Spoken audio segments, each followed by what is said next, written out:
नाज़रीन, हमें ज्वाइन किया है एक मारूफ सियासतदान, पॉलिटिकल वर्कर और साबिक वज़ीर भी और MNA भी, जनाब दानियाल अजीज़ साहब ने। Thank you very much Daniyal Aziz साहब, आपने हमें वक्त दिया। एक कुछ सवाल आपने सोशल इश्यूज़ के हवाले से उठाए थे, महंगाई के हवाले से उठाए थे। आज फिर मैं देख रहा हूँ कि एहसन इकबाल साहब ने कुछ स्टेटमेंट्स दी हैं कि जी कुछ बातें कर रहे हैं जी, नून लीग जो है वो दानियाल को साहब को टिकट देने के हक़ में नहीं थी, मगर आपने तो जो है वो वेरी वैलियंटली एक लड़ाई लड़ी जब मुश्किल वक्त था और आपने अपनी सीट भी खो दी और एक हवाले से आप थोड़े अरसे के लिए वो बैन भी हुए। तो how would you respond to it? ये अभी सॉर्ट आउट नहीं हो रहा इशू? जी, इशू तो बिल्कुल सॉर्ट आउट नहीं हुआ, वो तो वक्त ही गुजर गया। लेकिन अनफॉर्चुनेटली मैं समझता हूँ अंग्रेजी का एक मुहावरा है, शूट द मैसेंजर।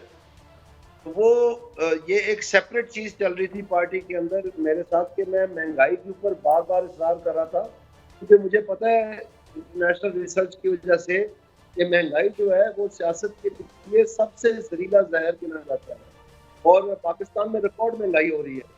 मेरी पार्टी के साथ बहस मुआवजा रहा ये कि खुदा के लिए इसके ऊपर कुछ बयानियां बनाएं और अवाम को इसके लिए कुछ बताएं और इसके ऊपर कंट्रोल करने की हिम्मत करें और वो डेली बेसिस के ऊपर जो है ना रिपोर्ट तैयार हो। और उसमें जो अनफॉर्चुनेट सूरत ये है कि इसी दौरान एहसन इकबाल से साहब ने इसके अलावा अपने बेटे को जो है इलेक्ट करवाने की ख्वाहिश की और वो भी मेरे हल्के से, जबकि उनके अपने हल्के में 3 MPA हैं और उनमें 2 उनमें से जो है पहले ही उनके रिश्तेदार हैं, खुद वो MNA है। अब वो चौथी सीट जो है अपने बेटे के लिए मांग रहे थे। तो मैंने भी तो इलेक्शन लड़ना था, तो हमेशा विंग जो है वो कुछ कंट्रीब्यूट करते हैं तो MNA की शक्ल अच्छी बनती है। तो मेरा जो विंग था उसको मैं पहले लेके गया पार्टी प्रेसिडेंट के पास और उनके आशीर्वाद दी और उसके बाद 21 अक्टूबर को भरपूर अंदाज से उसने जुलूस भी लेके गया लाहौर और हर चीज ठीक चल रही थी, कोई ऐसा मसला नहीं था। जब लख्त out of the blue Ahsan Iqbal साहब ने कहा कि जी मैंने अपना बेटा इधर खड़ा करना है, जब उनको ये एहसास हुआ कि पार्टी उनके बेटे को टिकट नहीं दे रही है और उसको वहां घूम फिर के 4 दिन पजीराई भी नहीं मिली, तो फिर इन्होंने तैश में आके अपने कागजात नामजदगी जमा करवा दिए MPA के लिए, बेटे के नहीं कराए। और इस नजरिए से कि वो पार्टी को मजबूर करे कि वो वहां पर उनको टिकट दे।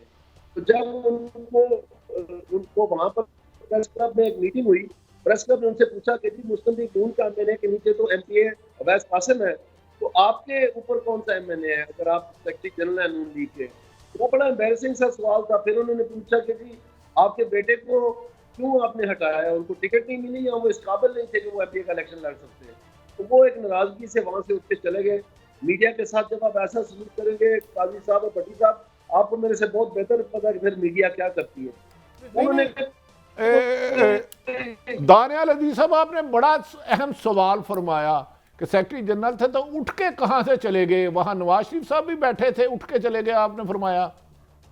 ये प्रेस क्लब ये जफरवाल में लोकली मैं बात कर रहा हूँ, जफरवाल में। अच्छा। वहां पर ये प्रेस क्लब है, ये वाकया हुआ था। तो उन्होंने फिर जाहिर बात है रिएक्शन तो आता है, उन्होंने उस चीज का तो वो जाके उन्होंने पेश कर दिया मुस्लिम लीग नून में कि जनाब ये देखें कि मेरा उसके साथ कोई ताल्लुक नहीं। सोशल मीडिया के ऊपर आजाद है, हर एक अपनी राय देता है, बात करता है। मेरे नाम से सैकड़ों अकाउंट चल रहे हैं, कोई एबटाबाद में है, कोई पेशावर में है, कोई कराची में है। और अच्छा दानियाल अजीज साहब, ये बताइएगा कि गुजारिश है कि जब आप मुस्लिम लीग नून अपोजिशन में थी, आप वो चंद लोग थे जिन्होंने खतरात मोल लेके सख्त मुखालफत की इमरान खान के दौर की, इवन के आप पर कंटेम्प्ट हुई, बहुत ज़्यादा अग्रेसिव होके बोलते थे।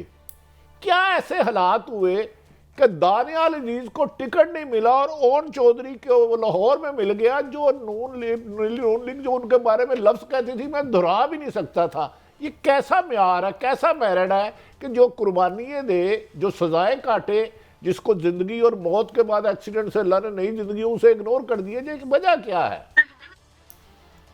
ये तो आप पार्टी के सेक्रेटरी जनरल से ही पूछ सकते हैं जी। वजह मैं आपको बता रहा हूँ। यहाँ पर एक बेटा पाल स्कीम चलाई है उन्होंने नारोवाल में, रिश्तेदार पाल स्कीम। तो उसकी नजर हो गया हूँ मैं, क्योंकि उन्होंने फिर जब उनको समझ आ गई और पार्टी ने उनको समझाने की कोशिश की कि अगर आप ये सीट फर्ज करें, अव्वल तो आपकी सपोर्ट ही नहीं है वहां पर, अगर फर्ज करें आप जीत भी जाते हैं तो आपकी जीत में भी पार्टी की हार है, क्योंकि हलफ तो आप एक ही उठा सकते हैं। तो ये जो चीफ मिनिस्टर का इलेक्शन है, वो तीन एक एक सीट के पीछे तक वो तो इतनी ज्यादा हो रही है पार्टी की, जो वो हालात नहीं रहे हैं। तो आप क्यों ये जाति कर रहे हैं पार्टी के साथ? उसमें फिर वो जज्बाती होकर उन्होंने कहा ठीक है फिर मैं घर बैठ जाता हूँ, मुझे जरूरत नहीं है, आप नारोवाल से भी एमएनए को ढूंढ लें, और इस तरह की रुखी बातें कर लें। तो इन्होंने एक किस्म का जो है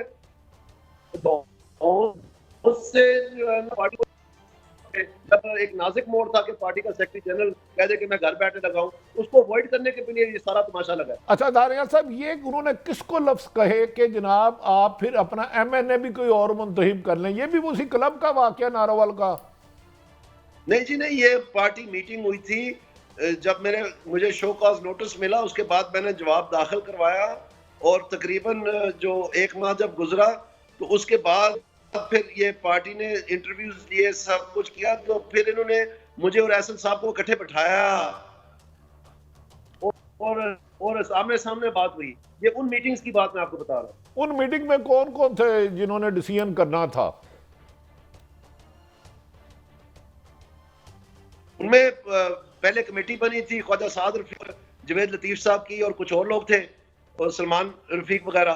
तो वहां पर मीटिंग हुई, उसमें काफी चीजें थ्रैश आउट हो गई, और ये तय हो गया कि जनाब आप एक वजाहती बयान दें कि पार्टी को नुकसान देना आपका मकसद नहीं था, जो कि वाकई हकीकत है। मुझे पार्टी को कोई नुकसान देना मकसूद नहीं था। तो उसके बाद फिर पार्टी के प्रेसिडेंट के साथ मीटिंग हुई, और उनमें जो है और लोग भी थे। तो ये उस वक्त की बात है, दोनों बातें उन्होंने फिर ये इजहार किया। अच्छा, कुछ बिलो दी बेल्ट भी इल्ज़ामात सामने आए। आप उस वक्त लड़ रहे थे मुस्लिम लीग नून के लिए, जब वो वाकई जो है उसे ग्रिल किया जा रहा था, तो वो भी एहसन इकबाल साहब ने ये भी कहा कि जी वो तो पीटीआई का टिकट ले रहे थे तो मैंने इधर लेके आया। तो हाउ वुड यू, बिकॉज मैं चाहता हूँ इस पर आपका भी जो एक रिस्पांस रजिस्टर हो जाए। जी दानियाल साहब। काजी साहब देखें कितनी ज्यादती की बात है, इतने बड़े ओहदे पर रह के तो इस तरह से जब अपनी गलतियां छुपाने के लिए आप दूसरों पे इल्जामात लगा दें, ये बड़ी ज्यादती वाली बात है। पहले दिन इन्होंने कहा कि ये तो बिलावल की जुबान बोल रहे हैं, ये तो पीपीपी में जा रहे हैं। फिर जब ख्याल उनको आया कि मैंने उसमें कहा कि तनकीदी जायजा लिया, अब इन्होंने कहा है कि नहीं नहीं असल में ये पीटीआई में जा रहे थे। अब इन हीले बहानों से जो उन्होंने जो कुछ कर दिया है, पार्टी को नुकसान पहुंचाया है, वो छुपाया तो नहीं जा सकता। ये सरासर झूठ है, मैं कैटेगोरिकली कहता हूँ। यहाँ तक कि मैंने कल स्टेटमेंट इशू की है बाकायदा प्रेस कॉन्फ्रेंस करके, कि अगर वो माफी नहीं मांगते मुझे ये इल्जाम तलाशी से, तो मैं उनको हर्जाने का नोटिस भेजूंगा। अच्छा, वन लास्ट क्वेश्चन दानियाल साहब, ये फरमाइए कि ये जो कल डिसीजन आया है इसमें बड़ी लय दे हो रही है। इवन पार्टी डिवाइड से हट के भी जो तजियाकार हैं वो भी इससे कह रहे हैं कि it is detrimental, the decision is detrimental to the future of democracy. इस पे आप क्या कहेंगे? मुझे सिर्फ इतना पता है जी कि जब वोट डालने होते हैं तो फिर उनको रोकना बहुत मुश्किल होता है। आप देखिए सेनेट में पाकिस्तान मुस्लिम लीग नून का निशान आखिरी मिनट पे छीन लिया गया, और वहां पर माइक और वीडियो लगा दिए कैमरे, जो कि पकड़े गए, पता नहीं क्या कुछ हुआ। एंड ऑफ द डे वो जो कैंडिडेट थे पाकिस्तान मुस्लिम लीग नून के, उनको बगैर निशान के इलेक्शन लड़ना पड़ा, लेकिन इलेक्ट तो वही हुए।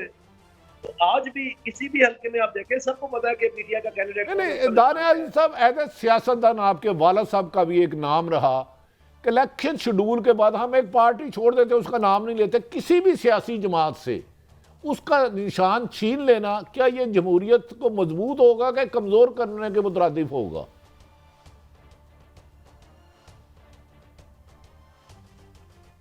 आवाज़ शायद पहुंच नहीं रही। जी दानियाल साहब, आवाज़ आ रही है आपको?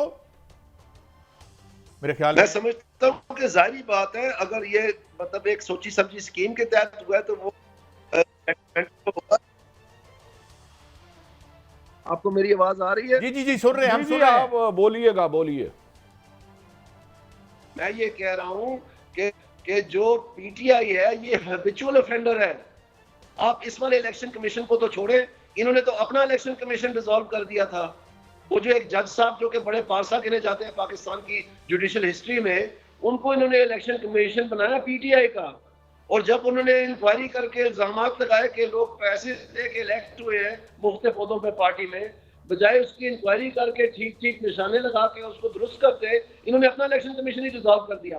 तो शायद इनके दिल के करीब ये था कि सारे अच्छा, एक दानियाल ये भी साहब, हम अपनी मर्जी करें।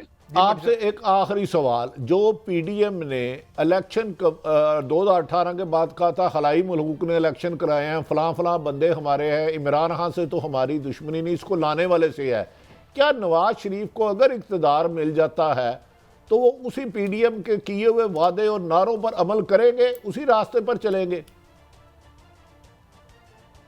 ये तो अब मैं नहीं कह सकता जी, क्योंकि मुझे तो नहीं पता कि एग्जैक्टली आप किस वादे की बात कर रहे हैं। नहीं, जो उन्होंने कहा था कि धांधली हुई है, हलाई मुल्क ने इलेक्शन कराए, साकिब निसार, भट्टी साहब, बाजवा के साथ हम ये इन्हें कटहरे में लाएंगे, क्या वो इस पर अमल करेंगे?